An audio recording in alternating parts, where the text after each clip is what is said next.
बहुत बहुत अभ्यास किया। बाबा जरनैल सिंह जी खालसा नूं 74 च मिलिया, मैं 84 तक नाल रहा। मैं मेरा थोड़ा झुकाव उधर नूं सी, बंदगी वल नूं। एक शौक हुंदा पुछण दा, वैसे भी प्यार सी बड़ा। मैं कहा तुसीं ये जपजी साहब दे इन्ने पाठ करदे हो, मैं अज 25 कीते आ, मेरी तो पुड़पुड़ियां दुखण लग गईयां ने ते जबान भी नहीं चलदी। संत हसण लग गए, मैनूं कहंदे ऐ नहीं हुंदा है। मैं कहा तुसीं किद्दां इन्ने पाठ कर लैंदे हो, किद्दां शुरू कीते तुसीं? कहने मैं तीसरी क्लास विच स्कूल तो आया ते उदों बस्ता ही कहंदे, हुण तां निआणे बैग कहंदे ने। कहंदे वो बस्ता रखिया झोला जिहा कपड़े दा ही हुंदा, जदों किताब कायदा पाया असीं आप चकदे रहे हां वो बस्ते बुस्ते जे। हुण बैग आ गए, पेंडू जिहा कपड़ा हुंदा सी। कहंदे मैं आके बस्ता रख के लम्मा पै गया। हुण तीजी क्लास च किन्नी कुh उमर हुंदी, किते मसां ही 8 साल दे होणे। कहते बापू जी बाहरों आए, बाबू जोगिंदर सिंह जी आके कहते भजंगी आ लम्मा पिया है, 5 जपजी साहब ही कर लै। एक प्रेरणा हुंदी आ, जिवें मैं अज तुहानूं कह दियां ओ गुरमुखो वो 5 जपजी साहब ही कर लिया करो। चल 500 नहीं कहते, 5 ही कर लिया करो। एवें वेले रोटियां खा के टाइम गुजारी जाते हो, कोई फायदा? जेड़े काम करना सी तो कीता ही नहीं हाल तक तुसीं। कहते मैं 5 पाठ कीते, संथ्या कीती हुई सी। कहते 5 पाठ कीते, जिवें उपरों भी कृपा है, प्रेरणा भी है, मेहर भी है, पिछली कमाई भी सी। कहते 5 पाठ हो गए मेरे छेती, ते मैं आख्या भी एक जिवें बंदे दे अंदर हो जांदे। 5 चल होर कर लैने, 5 होर कर ले, 5 होर कर ले। कहते फिर मैं जदों रोडियां नूं स्कूल जांदा सी, रस्ते 'च 5 फेर कर लेने जांदियां, 5 आउंदियां कर लेने। हौली हौली 25 करन लग पिया। कहते हौली हौली मैं ये जदों टाइम बचना, मैं रात नूं उठ जाना 12 साढ़े 12 उठ जाना, 1 बजे फेर करी जाने। 100 कर लिया, फिर 150 शुरू हो गया। कहते हौली हौली हुंदा। कहते फिर मैं करी गया। बाकी मैं बहुत सारी चीज़ां पुछियां। इस करके है कि जिहड़ा आपां पाठ जिहड़ा करना है, पाठ करदियां करदियां जद 1 2 4 तरीके हुंदे कि 100 तरीका तो 100 है। पाठ करी जाओ बस। जदों फिक्र हुंदा भी इन्ने शाम तक करने हैं, मन नूं तां उही फिक्र चिंबड़िया रहिंदा भी करने हैं शाम तक। जां फिर बाबा हरनाम सिंह जी रामपुर खेड़े वाले ने तरीका दस्सिया, अक्सर मैं संगत नूं दसदा रहना, तुहाडे ज्यादे वो काम आऊगा, क्योंकि तुसीं इन्ने पाठ करन तो कतराउणा, तुसीं नहीं करने। तुसीं चलो दूजा तरीका लै लैंदे आ। बाबा जी ने कहना आया सवेरे आपां नितनेम इकट्ठे करांगे सारे। मैं कहा ठीक है जी। वो रामपुर खेड़े सी जाना 4 दिन 6 दिन 10 दिन 20 दिन तक भी मैं लाया होने उन्हां दे कोले। जथा भी जांदा सी सारा हफ्ते लई। बाबा जी ने कहना वो सवेरे 2 बजे उठ जाओ, इशनान कर लियो, फिर तुसीं आ जाओ मेरे कोले। सारिਆਂ ने बह जाना। पाठ बाबा जी कहने किन्ने जाने आ? बाबा जी 8-9 जाने है सारे। जिन्हों कंठ है वो कंठ कर लो, बाकी पोथियां ले लो। बह गए। बाबा जी ने कहा भी एक काम का ख्याल रखना, पाठ शुरू करना और सुनना, नाल नाल सुनी जाना अपना पाठ। जे किसी का मन किसी पौड़ी चों बाहर हो गया, 2-4 पौड़ियां तो बाद मुड़िया, तो उन्होंने ऐदा उंगल खड़ी करनी है। ठीक है जी।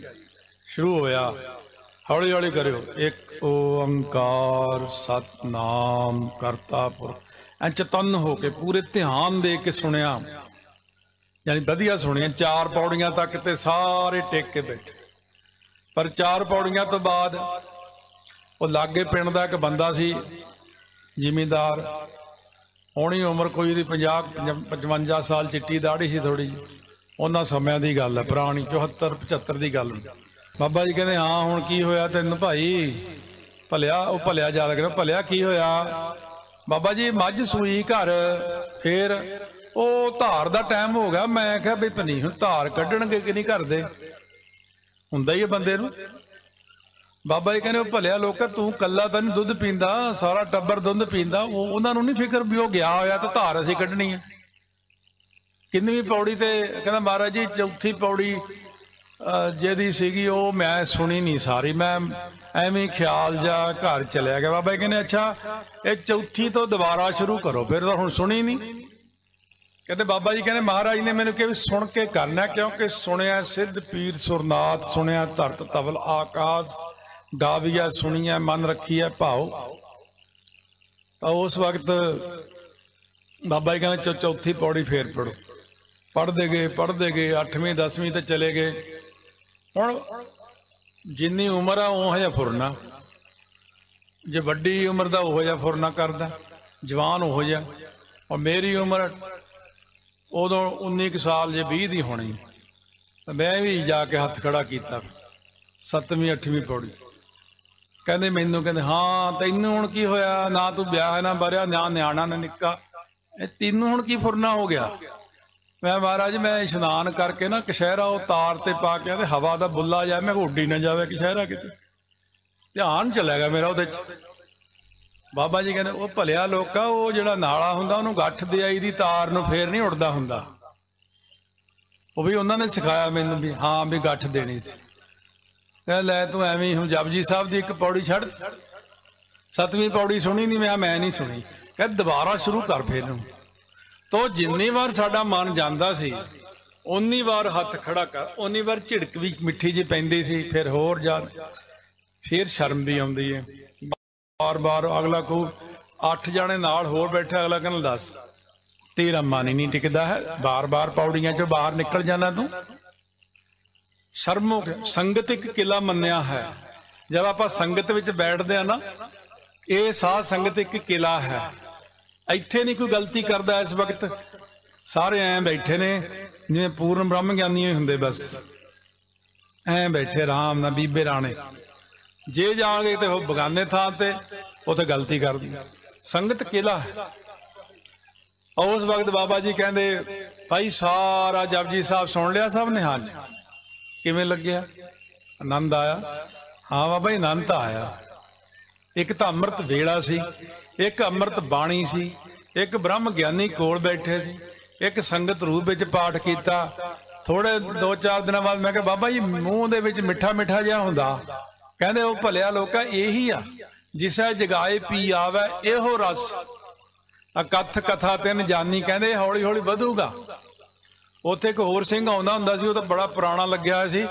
ਉਹ ਜਦੋਂ ਬੋਲਦਾ ਤੇ ਉਹਦੇ ਇੱਥੇ ਬਾਹਰ ਤੱਕ ਰਸ ਆ ਜਾਣਾ। ਮੈਂ ਕਿਹਾ ਸਾਂਭਿਆ ਨਹੀਂ ਜਾਂਦਾ। ਕਹਿੰਦਾ ਘੁੱਟਾਂ ਹੀ ਆਉਂਦੀਆਂ ਨੇ। ਸੋ ਇਸ ਕਰਕੇ ਸਾਧ ਸੰਗਤ ਇਹ ਜਿਹੜਾ ਰਸ ਆ ਨਾ, ਇਹਨੂੰ ਸ਼ਰਵਣ ਕਰਨ ਦੇ ਨਾਲ ਹੀ ਰਸ ਆਉਂਦਾ। ਜਾਪ ਸਾਹਿਬ ਵੀ ਅਸੀਂ ਸੁਣਦੇ ਇਸ ਤਰ੍ਹਾਂ ਹੀ, ਸਵਈਏ ਵੀ ਐਵੇਂ ਸੁਣਨੇ ਨੇ, ਚੌਪੀ ਸਾਹਿਬ ਦਾ ਪਾਠ ਵੀ ਸੁਣ ਕੇ ਕਰਨਾ, ਆਨੰਦ ਸਾਹਿਬ ਦਾ ਪਾਠ ਵੀ ਸੁਣ ਕੇ ਕਰਨਾ। ਮਹੀਨਾ 2 ਮਹੀਨੇ 3 ਮਹੀਨੇ ਚ ਤੁਹਾਨੂੰ ਆਦਤ ਬਣ ਜਾਊਗੀ ਵੀ ਸੁਣਨ ਦੀ ਇੱਕ ਆਦਤ ਬਣ ਜੂ। ਹੁਣ ਤੁਹਾਨੂੰ ਆਦਤ ਹੈ ਨਾ ਸੁਣਨ ਦੀ, ਵੀ ਚੱਲ ਠੀਕ ਆ ਕੀਰਤਨ ਹੋ ਰਿਹਾ ਤਾਂ ਹੋ ਰਿਹਾ ਬਸ। ਮੈਨੂੰ ਇਹ ਆਦਤ ਬਣੀ ਉਹਨਾਂ ਤੋਂ। ਰਾਗੀ ਸਿੰਘ ਇੱਥੇ ਕੀਰਤਨ ਕਰਦੇ, ਮੈਂ ਭਾਵੇਂ ਉੱਧਰ ਬੈਠਾ ਪਰ ਮੈਂ ਧਿਆਨ ਪੰਗਤੀ 'ਚ ਦੇ ਲੈਣਾ ਵੀ ਉਹ ਕੀ ਪੰਗਤੀ ਪੜ੍ਹੀ ਜਾ ਰਹੀ ਹੈ। ਤੇ ਪੰਗਤ ਅੰਮ੍ਰਿਤ ਵੇਲੇ ਕੀਰਤਨ ਆਉਂਦਾ, ਦਰਬਾਰ ਸਾਹਿਬ ਜਾ ਕੇ ਬੈਠਦੇ ਹੋ, ਕੀਰਤਨ ਨੂੰ ਸ਼ਰਵਣ ਕਰੋ, ਜੋ ਪਾਠ ਕਰਦੇ ਆ ਉਹਨੂੰ ਸ਼ਰਵਣ ਕਰੋ। ਜੇ ਇੱਕ ਵਾਰੀ ਵਾਹਿਗੁਰੂ ਕਹਿੰਦੇ ਆ ਤਾਂ ਉਹਨੂੰ ਸੁਣੋ। ਜੇ ਮੂਲ ਮੰਤਰ ਇੱਕ ਵਾਰੀ ਪੜ੍ਹਦੇ ਹੋ ਤਾਂ ਉਹਨੂੰ ਵੀ ਸੁਣ ਲਿਓ। ਜਿਵੇਂ ਆਪਾਂ ਨੇ ਪਹਿਲਾਂ ਵੀ ਕਿਹਾ ਸੀ ਕਿ ਇੱਕ ਓੰਕਾਰ ਕਿਹਾ ਤਾਂ ਸੁਣਿਆ, ਸਤਨਾਮ ਕਰਤਾ ਪੁਰਖ। ਪਤਾ ਕਿ ਧਿਆਨ ਇੱਥੇ ਹੀ ਖੜਾ। ਜਦੋਂ ਧਿਆਨ ਸਾਡਾ ਕਿਤੇ ਚਲਿਆ ਗਿਆ ਤਾਂ ਉਹਨਾਂ ਤੁਹਾਡਾ ਫਿਰ ਉਹ ਪ੍ਰਵਾਨ ਨਹੀਂ ਹੁੰਦਾ। ਇਸ ਕਰਕੇ ਸਾਧ ਸੰਗਤ ਜਾਗਤ ਜੋਤ ਜਪੈ ਨਿਸਬਾਸਰ, ਏਕ ਬਿਨਾ ਮਨ ਨਾਇਕ ਨਾ ਆਨੈ। ਚੌਥੀ ਪੰਕਤੀ ਪੂਰਨ ਜੋਤ ਜਗੈ ਘਟ ਮੈਂ ਤਬ ਖਾਲਸ ਤਾਹੇ ਨਖਾਲਸ ਜਾਣੈ। ਖਾਲਸੇ ਦੀ ਡੈਫੀਨੇਸ਼ਨ ਕੀ? ਆਤਮ ਰਸ ਜੇ ਜਾਣਹੀ। ਆ ਜਿਹੜਾ ਮਿੱਠਾ ਮੂੰਹ 'ਚ ਰਸ ਆਉਂਦਾ ਨਾ ਬਾਣੀ ਪੜ੍ਹਨ ਨਾਲ, ਇਹ ਆਤਮਿਕ ਰਸ ਹੈ। ਇੱਥੋਂ ਅੰਦਰੋਂ ਆਤਮਾ ਵਿੱਚ ਹੀ ਰਸ। ਸੰਤ ਸੰਗ ਅੰਤਰ ਪ੍ਰਭ ਡੀਠਾ ਲਾਗ ਡੀਠਾ, ਨਾਮ ਪ੍ਰਭੂ ਕਾ ਲਾਗਾ ਮੀਠਾ। ਨੌ ਨਿਧ ਅੰਮ੍ਰਿਤ ਪ੍ਰਭ ਕਾ ਨਾਮ, देही मह इसका विश्राम, देही विच ही है विश्राम, अमृत भी अंदर ही है। इस देही अंतर पंच चोर वसै, वो भी अंदर ही है। हर चीज माड़ी चंगी, बाजार जाओ अमृतसर हाल बाजार, हरेक तरह की माड़ी चंगी दुकान हैगी, ठेके भी होने उत्थे, पर चंगियां दुकानां भी होनियां भी। दरबार साहब भी है, अमृतसर शहर के दरबार साहब भी है, माड़ियां चीज़ां भी होणगियां। कि अपने शरीर के अंदर जिहड़े फिक्के रस ने, फिक्के रस नूं त्याग के विखे बन फीका त्याग री सखीए नाम महारस पीओ, ਉਹਦਾ त्याग करके अंदर ਨੂੰ ਬਿਰਤੀ ਜਾਣੀ है कि मारे अंदर परमात्मा है, जोत अंदर है। बाबा जी कहते होंगे जदों भी बाणी पढ़ो इत्थे ध्यान धरना, अपने हिरदे च ध्यान धर के पाठ करी जाओ, अखां बंद करके ध्यान धरो, हौली हौली श्रवण करी जाओ।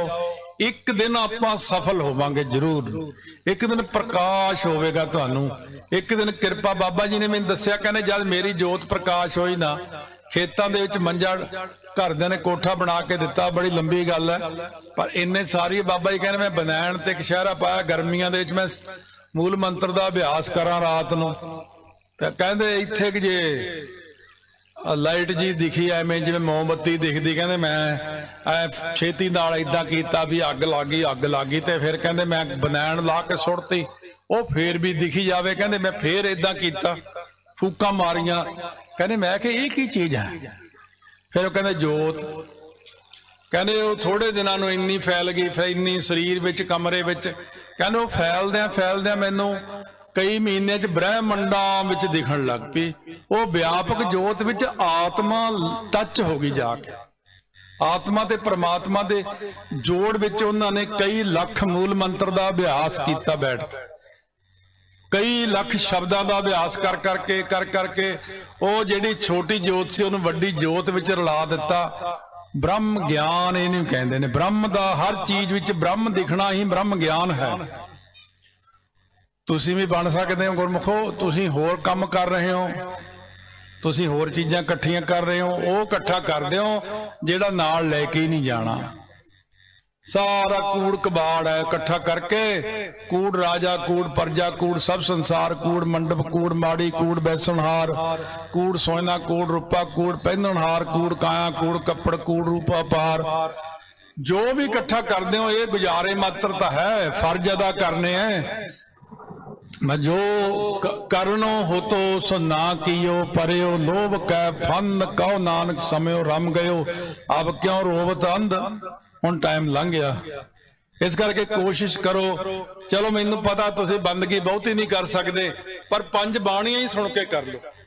पहली गल तो जिन्नी संगत बैठी है इन्हां पंज बाणियां की आदत ही नहीं हैगी।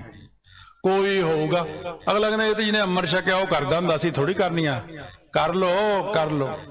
पंज बाणियां सारे जाने पढ़िया करो, बहुत शक्ति है। रह रास शाम नूं पढ़ लिया करो, कीर्तन 16 सौण वेले पढ़ लिया करो, सुखमनी साहब का पाठ कर लिया करो, सहज पाठ कर लिया, बाणी पढ़ी जाओ, आदत बन जाएगी। थोड़ा वाहिगुरु मंत्र का अभ्यास, मूल मंत्र का अभ्यास करी। जे सतगुरु अमरदास जी कहते जे वेला वक्त विचारिया तो कित वेला भगत होए। जे कहो ना भी हुण वेला वक्त विचार भी इस दिन शुरू करूंगा, मैं इस दिन शुरू करूंगा, सारी जिंदगी आई लंघ जानी है। कहते मैं ना आ बच्चों के विआह कर ला, फिर बस वेला ही है, वेला नहीं।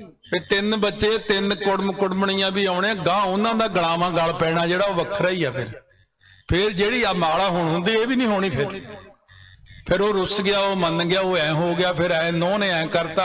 हाले तक दिनों दिन महाराज कहते ना, पंख जो मोह पग नहीं चल, हम देखा तह डूब यले, मन एक ना चेत समूढ़ बना, हर बेसत तेरे गुण गलिया।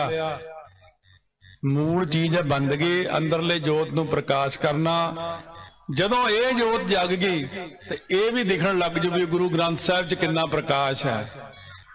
फिर यह भी दिखण लग जू दरबार साहिब च कितना प्रकाश है। फिर यह भी दिखण लग जू भी सारियां च ही है, तो दरख्तां च भी है, पशुआं च भी है, पंछी। पहला अपनी जोत देखो। तीजे पातशाह कहते पहला अंदर देख, तेन फिर बाहर दिखूगा। तू पहला ही बाहर देखण लग जाना, अंदर देखदा ही नहीं। अंदरलियां अखां पहला खोल, फिर तेन बाहरलियां तेरियां खुल जाणगियां। इस करके ਸਰਬੱਤ ਸੰਗਤਾਂ ਨੇ ਇਹਨੀ ਬੇਨਤੀ ਪ੍ਰਵਾਨ ਕਰਨੀ। ਇਹ ਗੱਲ ਤੇ ਇੱਕੋ ਹੀ ਹੁੰਦੀ ਹੈ ਵੀ ਗਾਵੀ ਆ ਸੁਣੀ ਆ ਮਨ ਰੱਖੀ ਆ ਭਾਓ। ਕਥਾ ਤੇ ਜਾਏ ਮੈਂ 5 ਮਿੰਟ ਹੀ ਕਰਾਂ। ਸੰਤਾਂ ਨੇ ਸਾਨੂੰ ਇੱਕ ਚੀਜ਼ ਸਿਖਾਈ, ਸੰਤ ਕਰਤਾਰ ਸਿੰਘ ਜੀ ਖਾਲਸਾ ਨੇ, ਕਿ ਮੇਰਾ ਵਿਦਿਆਰਥੀ ਇੱਕ ਸ਼ਬਦ ਦੀ ਕਥਾ 5 ਮਿੰਟ ਵੀ ਕਰ ਸਕਦਾ, ਉਸੇ ਦੀ 1 ਘੰਟਾ ਵੀ ਕਰ ਸਕਦਾ, ਉਸੇ ਸ਼ਬਦ ਦੀ 2 ਘੰਟੇ ਵੀ ਕਰ ਸਕਦਾ, 3 ਵੀ ਕਰ ਸਕਦਾ। ਮੂਲ ਚੀਜ਼ ਮੈਂ ਤੁਹਾਨੂੰ ਦੱਸਦੀ ਹੈ ਵੀ ਬਾਣੀ ਨੂੰ ਪੜਿਆ ਕਰੋ ਤੇ ਬਾਣੀ ਨੂੰ ਸੁਣਨਾ ਹੈ। ਜਿੱਥੋਂ ਨਹੀਂ ਸੁਣੀ ਉੱਥੋਂ ਦੁਬਾਰਾ ਸੁਣੋ। 2-3 ਮਹੀਨੇ ਦੀ ਪ੍ਰੈਕਟਿਸ ਹੈ, ਫਿਰ ਆਦਤ ਬਣ ਜੂਗੀ, ਫਿਰ ਮਨ ਟਿਕਣ ਲੱਗ ਜੂ, ਫਿਰ ਸਤਿਗੁਰੂ